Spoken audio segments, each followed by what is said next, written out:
నగరంలో ట్రాఫిక్ ఇబ్బందుల నియంత్రణకు ట్రాన్స్జెండర్లు నియమించడంపై దృష్టి సారించాలన్నారు CM Revanth Reddy.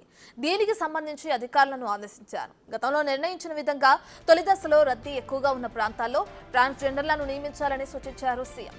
Signal jumping, traffic నిబంధనలు పాటించకుండా వెళ్లే వారిని నిరోధించేందుకు హోంగార్డుల తరహాలో ట్రాన్స్జెండర్స్ సేవలు వినియోగించుకోవాలన్నారు.